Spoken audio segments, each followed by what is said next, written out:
স্বাগত বিরতিহীন রাত 9টায় বাংলাদেশের সাথে আছে মুজাহিদুল ইসলাম। আমি তাসনিমে জান্নাত অর্থী। শুরুতেই জানাচ্ছি সংবাদ শিরোনাম। ঈদ ও নববর্ষের ছুটি শেষে কর্মস্থলমুখী মানুষের স্রোত, সড়ক, রেল ও নৌপথে নির্বিঘ্ন যাত্রায় স্বস্তি।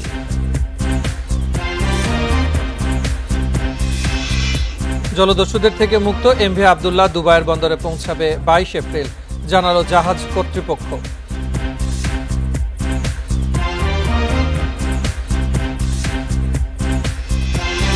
আইএমএফের প্রস্তাবিত করমুক্ত আয়ের সীমা বাস্তবসম্মত নয়, মত বিশেষজ্ঞদের। বোঝা বাড়বে মধ্যবিত্তদের ওপর।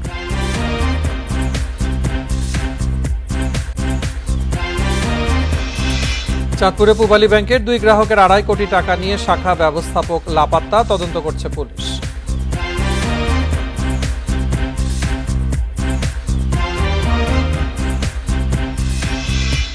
এবং পাল্টা হামলা চালালে ইসরায়েল ও যুক্তরাষ্ট্রের বড় আক্রমণের হুঁশিয়ারি ইরানের। পাল্টা হামলায় যাবে না ওয়াশিংটন।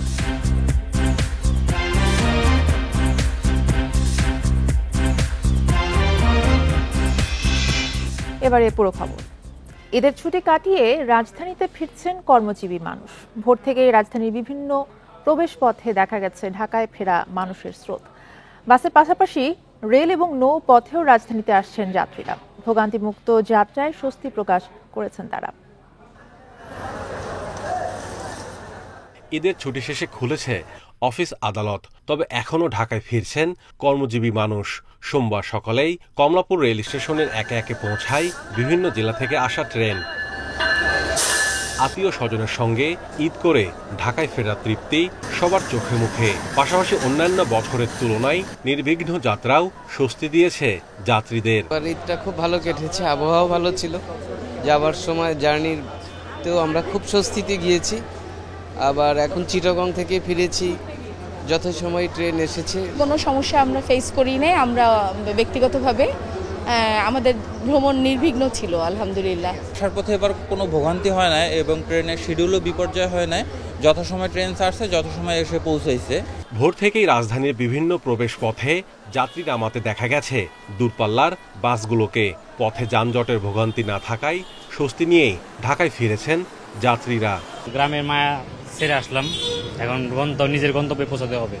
মোটামুটি আসার পথে ভালোই ছিল, খুব একটা জ্যাম ছিল না। কষ্টটা কম হয়েছে, মানে যাতায়াতের কষ্টটা, বাট এমনি ওভারঅল সব ঠিক আছে। পদ্মা সেতু চালু হওয়ার পর থেকেই নৌপথে কমেছে যাত্রী, তবে সোমবার ভোর থেকেই সদরঘাট লঞ্চ টার্মিনালে দেখা গেছে ঈদের ছুটি কাটিয়ে ফেরা মানুষের সমাগম। বাড়ি ভালো মতো ঈদ কাটাই আসছি বাবা মার সাথে। আজকে আমাদের অফিস খোলা, তাই আজকে আমরা জয়েন করব। আমাদের যাওয়ার সময় কোনো সমস্যা হয় না, সিট পেয়েছি। আসার সময় সিট পেয়েছি, আমাদের যাওয়া আসা কোনো সমস্যা হয়নি। ঈদের ছুটিতে এবার রাজধানী ছেড়েছেন প্রায় 1.5 কোটি মানুষ। তাদের ফেরায় আবার কর্মচঞ্চল হয়ে উঠেছে নগরী। Mahmudul Hasan, independent news, Dhaka. ঈদের লম্বা ছুটি শেষে কর্মস্থলে ফিরছেন মানুষ, তবে সড়ক মহাসড়কে নেই ভোগান্তি। যাত্রীরা বলছেন দীর্ঘ ছুটির পাশাপাশি বেশিরভাগ শিক্ষা প্রতিষ্ঠান ও পোশাক কারখানা বন্ধ থাকায় চাপ কম। এদিকে কোথাও কোথাও রয়েছে বাড়তি ভাড়া আদায়ের অভিযোগ। ঈদ ও পহেলা বৈশাখ উপলক্ষে টানা 5 দিনের ছুটি শেষে খুলেছে সরকারি বেসরকারি অফিস। বিভিন্ন গন্তব্য থেকে তাই রাতের বেলা রাজধানীমুখী বাস বেশি ছাড়ায় ভোরের দিকে সড়কে যানবাহন সংখ্যা কিছুটা বাড়ে। এর মধ্যে গাজীপুরের চান্দনা চৌরাস্তা ও চন্দ্রা ত্রিমোড় এলাকায় দেখা যায় কর্মস্থলে ফেরা মানুষের ভিড়। তবে ঢাকা, ময়মনসিংহ ও ঢাকা টাঙ্গাইল মহাসড়কে নিয়ে ভোগান্তি, জানান যাত্রীরা। এখনো ক্লিয়ার, বেশি জ্যাম পাইনি আমি। মোটামুটি যাত্রী এখন আসতেছে, আল্লাহ দিলে হয়তো আজকে কালকের ভিতরে একটু যাত্রী চাপ আরো বাড়বে। এদিকে সাভারের ঢাকা আরিচা ও নবীনগর চন্দ্রা মহাসড়ক দিয়ে ভোগান্তি ছাড়াই রাজধানীতে প্রবেশ করেছে মানুষ। সংশ্লিষ্টরা বলছেন সাভার শিল্পাঞ্চলের পোশাক কারখানাগুলোতে এখনও ঈদের ছুটি শেষ না হয় চাপ তেমন বাড়েনি।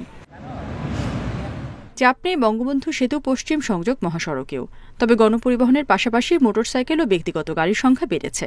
টাঙ্গাইলে বাস টার্মিনালগুলোতে চাপ বাড়ায় ভাড়া বাড়ানোর অভিযোগ অনেক যাত্রীর। ভাড়া 400 টাকার জায়গায় 500, এটা তো অনৈতিক, কিন্তু আমরা পাবলিক, আমাদের কিছু করার নাই।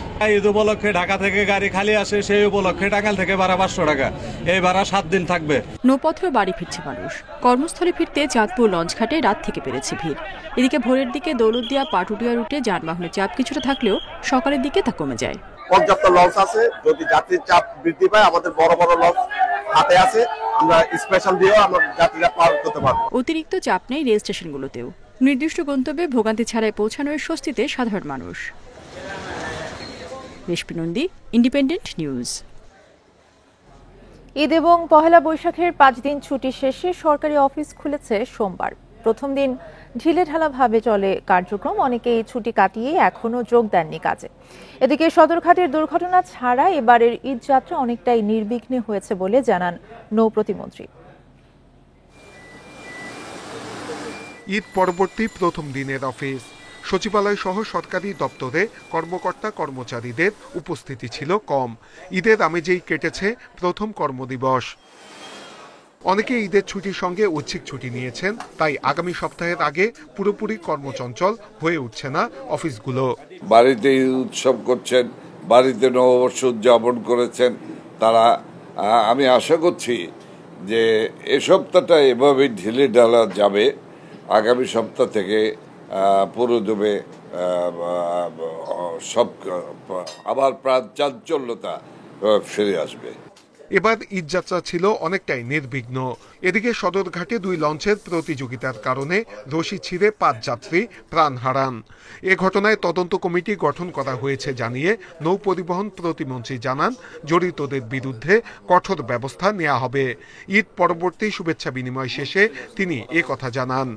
যে জাহাজ দুটি যুক্ত, আপনারা জানেন যে কিছু কিছু মানে ওদের জাহাজের সঙ্গে যা যুক্ত ছিল চালকটা অনেকে কিন্তু পালিয়ে গেছে, আবার আইন শৃঙ্খলা রক্ষা কয়েকজনকে গ্রেপ্তার করেছে। এটা মামলা হয়েছে, এটা একটা তদন্ত কমিটি গঠন করা হয়েছে। BIWT এর একজন পরিচালক রফিকুল ইসলামকে মানে আহ্বায়ক করে। এদিকে ঈদের ছুটিতে রোগীরা ঠিকমতো সেবা পেয়েছেন, হাসপাতালের কার্যক্রমও ভালোভাবে চলেছে বলে জানিয়েছেন স্বাস্থ্যমন্ত্রী। আমি ঈদের আগের দিন যে কটা হাসপাতালে গেছি আমি কাউকে বলিনি, এবং আমি আসছি পরে দৌড়ে দৌড়ে সব বিভিন্ন জায়গার থেকে আমি কিন্তু ডাক্তার পেয়েছি, সিনিয়রদেরকে পেয়েছি, সবাইকে পাবো। সুতরাং আমি আশা করি আমি বাংলাদেশের সব জায়গায় একইভাবে ঈদ উদযাপনের সময় এবং নববর্ষের এই বিশাল ছুটিতে হাসপাতালের কার্যক্রম সব ভালোভাবে চলছে। সারা দেশে শিক্ষা প্রতিষ্ঠান খুলছে আগামী সপ্তাহে। এরপর থেকেই রাজধানী স্বাভাবিক চেহারায় ফিরে আসবে বলছেন সংশ্লিষ্টরা। নূরে আলম, ইন্ডিপেন্ডেন্ট নিউজ, ঢাকা। জলদস্যুদের থেকে মুক্ত MV আবদুল্লাহ 22 এপ্রিল দুবাইয়ের আল হারমিয়া বন্দরে পৌঁছাবে। বিকেল ইন্ডিপেন্ডেন্ট টেলিভিশনকে এই তথ্য জানিয়েছে জাহাজ কর্তৃপক্ষ। পরে সেখানে 55,000 মেট্রিক টন কয়লা খালাস হওয়ার কথা। MV আবদুল্লাহ কর্তৃপক্ষ জানিয়েছে জাহাজটি যুদ্ধসাজে দুবাইয়ের পথে রয়েছে। আর্মগার্ড পাহারা দেওয়ার পাশাপাশি ধারালো কাঁটাতারের ব্লেডযুক্ত বেড়া দিয়ে জাহাজটিকে করা হয়েছে সুরক্ষিত। নৌযানটি আবারও যেন জলদস্যুর কবলে না পড়ে সেজন্য রয়েছে ইউরোপীয় ইউনিয়ন ও ইতালির নৌবাহিনীর কড়া পাহারা। জাহাজের first captain Abdur Rashid independent টেলিভিশনকে জানিয়েছেন, ইতালীয় নৌবাহিনী জাহাজটিকে দুবাই পর্যন্ত পৌঁছে দেবে। এছাড়া জাহাজে খাদ্যের কোনো সংকট নেই, সব নাবিকই সুস্থ রয়েছেন বলেও জানিয়েছেন তিনি। গেল 12 মার্চ মোজাম্বিক থেকে দুবাই যাওয়ার পথে ভারত মহাসাগরে সোমালি জলদস্যুরা MV আবদুল্লাহকে ছিনতাই করে।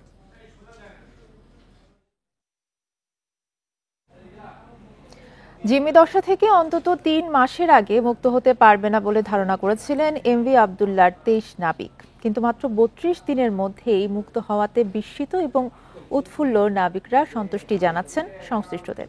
শিপিং মালিকরা বলছেন, আগের অভিজ্ঞতায় তৃতীয় পক্ষ ছাড়া জলদস্যুদের সাথে সরাসরি যোগাযোগ করার সময় কম লেগেছে।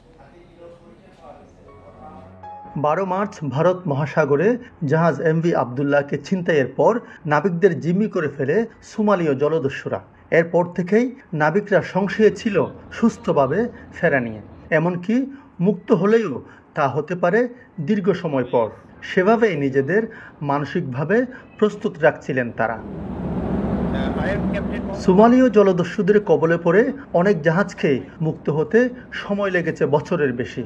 সে সময় নাবিকদের সহ্য করতে হয় অবর্ণনীয় নির্যাতন, কিন্তু MV আবদুল্লাহ মাত্র 32 দিনেই মুক্ত হওয়ায় বিস্মিত হয়েছেন জিম্মি নাবিকরা।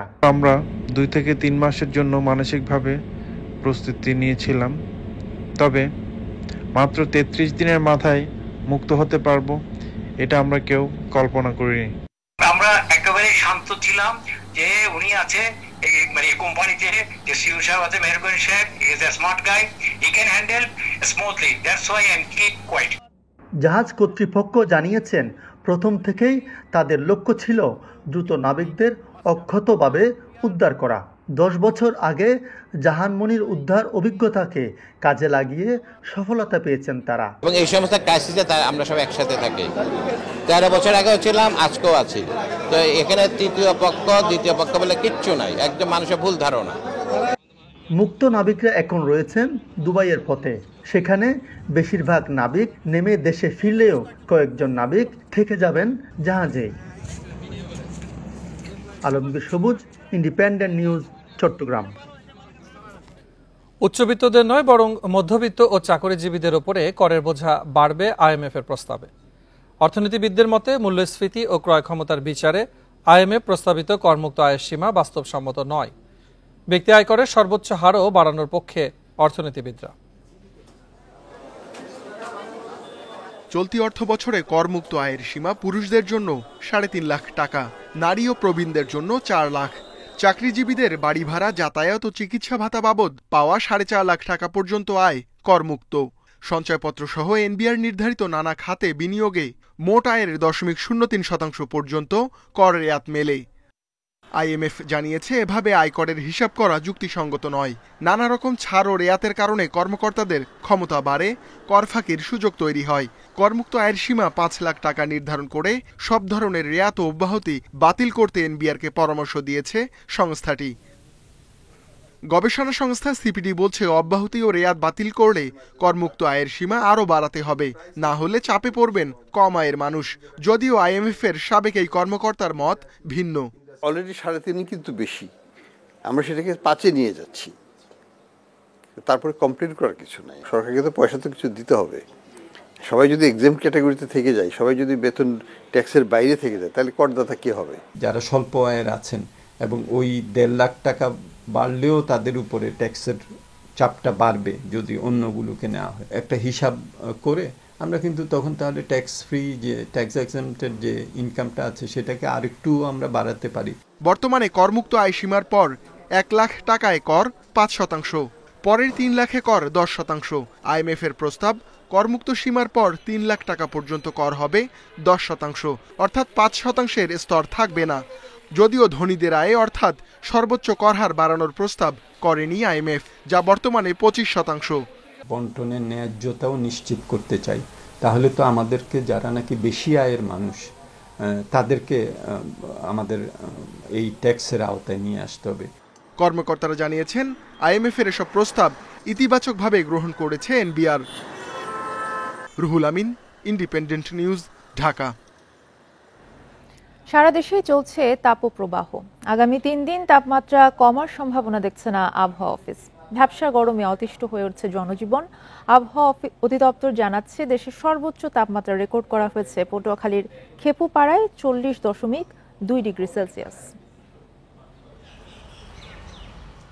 সবচেয়ে উষ্ণতম মাস এপ্রিল, তাই দেশের প্রায় সবখানে এখন তাপপ্রবাহ বিরাজ করছে। তীব্র গরম উপেক্ষা করে কাজে বের হচ্ছে খেটে খাওয়া মানুষ।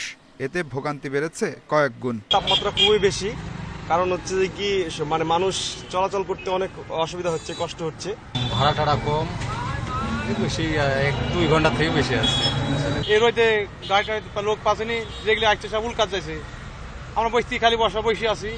আবহাওয়া অফিস বলছে রংপুর, নীলফামারী, রাজশাহী, ঢাকা, খুলনা, বরিশাল, চট্টগ্রাম ও সিলেটে বইছে মৃদু থেকে মাঝারি তাপপ্রবাহ। পরবর্তীতে সারা দেশে বিস্তার লাভ করতে পারে। কোনো কোনো জেলায় তাপমাত্রা উঠতে পারে 40 ডিগ্রির উপরে। বৃষ্টিপাতের পরিমাণ কমে যাওয়ার কারণে আমরা আশা করছি যে হয়তো ময়মনসিংহ ডিভিশন এবং রংপুরের অন্যান্য জায়গায় হয়তো বা সেটা বিস্তৃতি লাভ করতে পারে। এছাড়া অন্যান্য 6টা ডিভিশনের সবগুলো জেলাতেই আমাদের তাপপ্রবাহ বিদ্যমান আছে এখন। আর আগামী 1 থেকে 2 দিন বা 3 দিন আমাদের বৃষ্টিপাতের পরিমাণ বা বৃষ্টিপাত যদি হয় সেটা খুব সামান্য পরিমাণ। মঙ্গলবার রংপুর, ময়মনসিংহ এবং সিলেট বিভাগের 2-1 জায়গায় অস্থায়ীভাবে ঝোড়ো হাওয়া সহ বজ্রবৃষ্টি হতে পারে শিলাবৃষ্টিও। বৃষ্টিপাতের সম্ভাবনা আপাতত আজকে নেই। তো কালকে আমাদের বৃষ্টির সম্ভাবনা এটা সামান্য, সেটা হলো আমাদের রংপুর এবং ময়মনসিংহ ডিভিশনের একটু অংশে, বিশেষ করে নর্দার্ন পার্টের দিকে। সিলেট ময়মনসিংহ সামান্য বৃষ্টিপাতের সম্ভাবনা আছে, সেটা খুবই সামান্য পরিমাণ। আর অন্যান্য কোনো জেলা বা ডিভিশনে বৃষ্টির সম্ভাবনা আপাতত নেই। আগামী কয়েকদিন তাপমাত্রা আরও বাড়বে বলে পূর্বাভাস দিচ্ছে আবহাওয়া office. Adilur Rahman, independent news, Dhaka. চাঁদপুরে কয়েকজন গ্রাহকের 5 কোটির বেশি টাকা নিয়ে পূবালী ব্যাংকের নতুন বাজার শাখার ব্যবস্থাপক শ্রীকান্ত নন্দী নিখোঁজ হয়েছেন। এই ঘটনায় চাঁদপুর মডেল থানায় আলাদা অভিযোগ করেছেন ক্ষতিগ্রস্ত গ্রাহক ও ব্যাংক কর্তৃপক্ষ। ক্ষতিগ্রস্তরা জানান, ঈদের আগে পূবালী ব্যাংকের গ্রাহক ও ব্যবসায়ী আকবর হোসেন লিটন 1 কোটি 76 লাখ টাকা এবং মোহাম্মদ মারুফ 75 লাখ টাকা তাদের ব্যাংক অ্যাকাউন্টে জমা রাখেন। ঈদের পর টাকা উঠাতে গিয়ে তারা দেখেন অ্যাকাউন্টে কোনো টাকা নেই। এছাড়া ঠিকাদারি প্রতিষ্ঠান ওকে এন্টারপ্রাইজের চেকে ভুয়া স্বাক্ষর দিয়ে ব্যবস্থাপক শ্রীকান্ত নন্দী নিয়ে যান আরও 2 কোটি 48 লাখ 84 হাজার টাকা। বিষয়টি তদন্ত করে দেখছে পুলিশ। আর নতুন বাজার শাখার বর্তমান ব্যবস্থাপক জানিয়েছেন, অভ্যন্তরীণ কোনো অনিয়ম হয়েছে কিনা সেটি খতিয়ে দেখা হচ্ছে। অভিযুক্ত শ্রীকান্ত নন্দী গত 4 এপ্রিল সব শেষ অফিস করেন। আমার জানা মতে আরো কিছু গ্রাহকের টাকা সে আত্মসাৎ করে সে পালিয়ে গেছে। এই ব্যাপারে ব্যাংক একটা মিসিং ডায়েরি করছে। পূবালী ব্যাংকের ম্যানেজার জনাব শ্রীকান্ত নন্দী গত 4 তারিখ থেকে মিসিং। এই বিষয়ে একটা 6 তারিখে মিসিং ডায়েরি হয়েছে আমাদের থানায়। তো সেই ব্যাপারে খোঁজখবর নেওয়ার জন্য বলছি ওসি সাহেব, সেই ব্যাপারে আমরা খোঁজখবর নেওয়ার জন্য আসছি। চট্টগ্রাম ভেটেরিনারি ও অ্যানিম্যাল সায়েন্স বিশ্ববিদ্যালয় গড়ে তুলেছে দেশের সবচেয়ে বড় ফিশ মিউজিয়াম। সাগর কিংবা নদীর তলদেশের বৈচিত্র্যময় বিভিন্ন মাছ ও প্রাণী রাখা হয়েছে এই সংগ্রহশালায়, যার মাধ্যমে এখানকার শিক্ষার্থীরা তো বটেই, পানির নিচে নানা কিছু নিয়ে জানতে পারছেন সাধারণ মানুষও। জাদুঘরে ঢুকতেই মনে হবে মাটির উপর যেন এক মাছের রাজ্য। ছোট বড় কাঁচের পাত্রে বিশেষ রাসায়নিকে ডুবিয়ে রাখা হয়েছে বিভিন্ন আকারের নানা জাতের মাছ। আছে আফ্রিকার ভয়ঙ্কর পিরানহা, বিলুপ্তপ্রায় গজার, লাক্কা, সুরমা, কোরাল, রুই, কাতলা, মৃগেল, ইলিশ সহ ছোট বড় অসংখ্য মাছ। এছাড়া আছে বৃহদাকার কাছিম, হাঙ্গর, গুইসাপ সহ নানা জলজ এবং উভচর প্রাণীর মমি। এই সংগ্রহশালা দেখতে এসে মুগ্ধ দর্শকরা। শুধু যে সাধারণ লোকজনই এসব দেখে মুগ্ধ তা নয়, এই বিষয়ক শিক্ষার্থীদের গবেষণার জন্য এক নতুন ক্ষেত্র এই সংগ্রহশালা। এই প্রথম চট্টগ্রাম ভেটেরিনারি ইউনিভার্সিটিতে এসে এই সমুদ্রের তলদেশে যে বিভিন্ন প্রজাতির মাছ থাকে, এই জিনিসগুলো আমরা আজকে বিভিন্ন প্রজাতির মাছ দেখলাম। ডিরেক্ট মেরিন ফিশারিজ অনেকগুলো স্পিসিস এখানে দেখতে পাচ্ছি, এগুলো প্রিজার্ভ করা আছে ফরমালিনে, অনেক দিন প্রিজার্ভ থাকে। এগুলার পাফার ফিশ রয়েছে যেগুলো আমরা কখনো সচক্ষে দেখি নাই, এগুলো এখানে প্রিজার্ভ অবস্থায় দেখে আমরা অনেক কিছু শিখতে পারছি। বিশ্ববিদ্যালয় কর্তৃপক্ষ জানিয়েছে 2014 সাল থেকে মৎস্য বিজ্ঞান অনুষদ মিঠা এবং লোনা পানির মাছ ও প্রাণী সংগ্রহ শুরু করে। পরে 2017 সালে জাদুঘরটি সবার জন্য উন্মুক্ত করা হয়।